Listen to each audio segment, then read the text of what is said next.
श्री व्यास जी धर्मराज युधिष्ठिर से कहते हैं कि हे राजन, जो लोग राम राम राम इस मंत्र का उच्चारण करते हैं, खाते पीते सोते चलते और बैठते समय, सुख में या दुख में राम मंत्र का जाप करते हैं, उन्हें दुख दुर्भाग्य आदि व्याधि का भय नहीं रहता। उनकी आयु संपत्ति और बल हर दिन बढ़ते रहते हैं।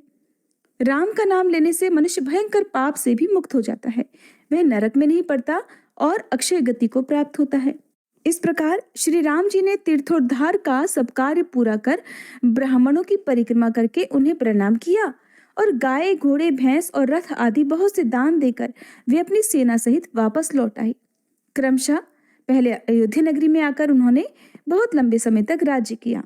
धर्मराज युधिष्ठिर ने पूछा, हे मुनि, कलयुग प्राप्त होने पर संसार में किस तरह का भय होता है, ये भी बताइए। तब व्यास जी बोले, हे राजन, कलयुग में लोग झूठ बोलने वाले और साधु पुरुषों की निंदा करने वाले होंगे। वे सभी लुटेरों के काम करने वाले और पितृभक्ति से दूर होंगे। अपने ही गोत्र की स्त्रियों से रमण करने वाले और चपलता के ही चिंतन में सदा तत्पर रहेंगे। एक दूसरे के विरोधी, ब्राह्मणों से द्वेष करने वाले और शरणागतों का वध करने वाले होंगे। कलयुग आने पर ब्राह्मण वेदभ्रष्ट हो जाएगा, अहंकारी, वैश्योचित आचार, कृषि, गोरक्षा और वाणिज्य में लीन होने लगेगा और संध्या कर्म का लोप करने वाले होने लगेंगे।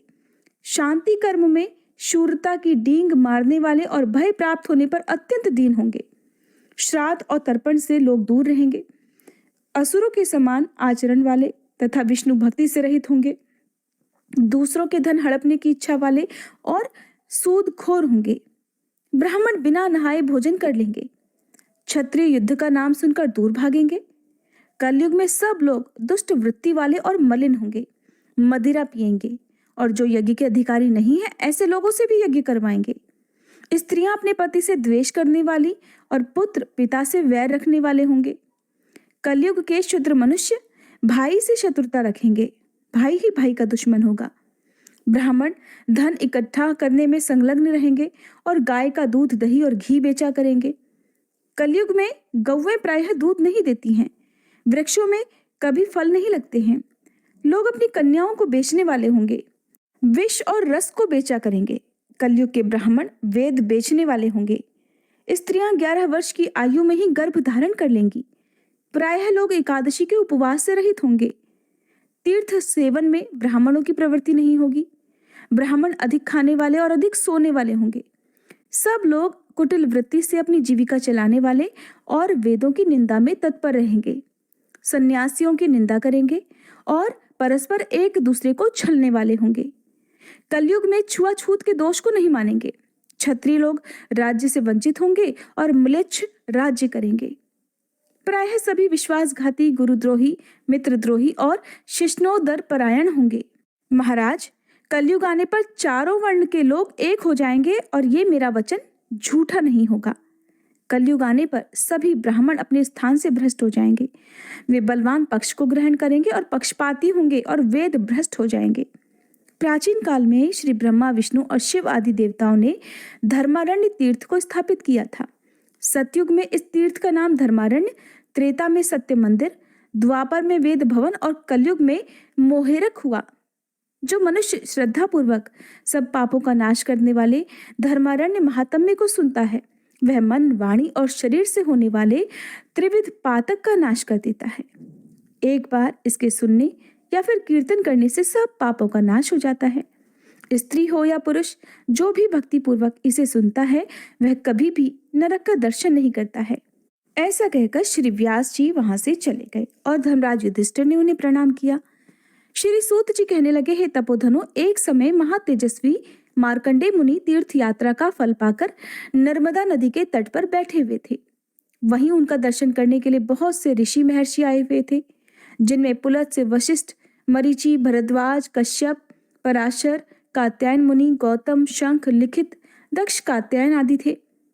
उसी समय तीर्थ यात्रा का फल सुनकर धर्मपुत्र युधिष्ठिर वेद वेत्ता और ज्ञानी ब्राह्मणों तथा अपनी प्रिया द्रौपदी के साथ नर्मदा तट पर मार्कंडेय मुनि के आश्रम में आए। वहां पहुंचकर उन्होंने भाइयों सहित 3 बार मुनि की परिक्रमा की और उन्हें साष्टांग प्रणाम करके बैठ गए। राजा को बैठा देख महामुनि मार्कंडेय बोले, राजन, भाइयों और ब्राह्मणों के साथ कुशल से तो हो ना? तब युधिष्ठिर ने हंसकर कहा, मुने, आज आपके चरणार बिंदों का दर्शन पाकर मैं तो धन्य धन्य हो गया। मेरे अंतःकरण का मल नष्ट हो गया।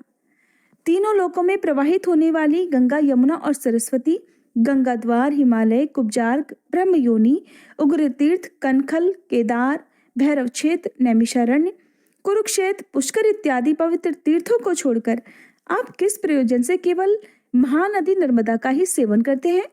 इस बात को हम सब लोग सुनना चाहते हैं। हे मुनिवर, आप कृपा करके इस रहस्य को बताइए। मार्कंडेय मुनि बोले, राजन, पूर्व काल की बात है। चंद्रवंश में पुरुरवा नाम से विख्यात एक चक्रवर्ती राजा हुए थे। वे स्वर्गलोक का शासन करने वाले इंद्र की तरह पूरी पृथ्वी का पालन करते थे। एक समय राजसभा में उन राजा ने बड़े बूढ़े ब्राह्मणों से पूछा कि हे ब्राह्मण देवताओं, पाप मोहित मनुष्य किस उपाय से यज्ञ आदि कर्मों के बिना ही स्वर्गलोक को प्राप्त हुए हैं और हो सकते हैं, ये बता दीजिए। तब ब्राह्मण कहने लगे कि महाराज, नर्मदा नदी संपूर्ण लोकों को पवित्र करने वाली है। वे संपूर्ण विश्व का पाप हरण करने में समर्थ हैं। उन्हें स्वर्गलोक से आप इस पृथ्वी पर उतारें।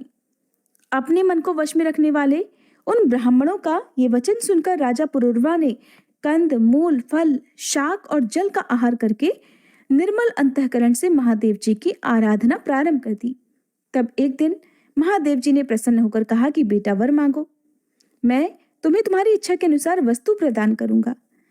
तब पुरुरवा बोले कि महादेव, आप तो समस्त लोगों के हित के लिए बस नर्मदा नदी को पृथ्वी पर उतार दीजिए।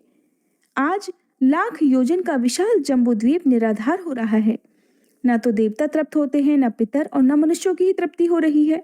सुनकर महादेव जी कहने लगे कि राजन, तुम तो बड़ी दुर्लभ वस्तु की याचना कर बैठे हो। ऐसा वर तो देवताओं के लिए भी दुर्लभ है। नर्मदा नदी को छोड़कर दूसरा जो कुछ भी वर मांगो मैं अवश्य दूंगा। पुरुरवा बोले, महादेव, मैं तो अब प्राण जाने पर भी दूसरा वर नहीं मांगूंगा। अगर आप मुझे दे सकते हैं तो बस मेरी यही इच्छा पूर्ण कर दीजिए।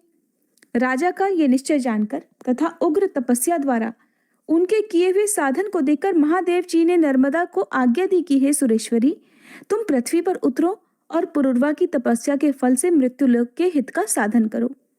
नर्मदा ने कहा, महेश्वर, मैं बिना किसी आधार के स्वर्गलोक से पृथ्वी पर कैसे जाऊंगी?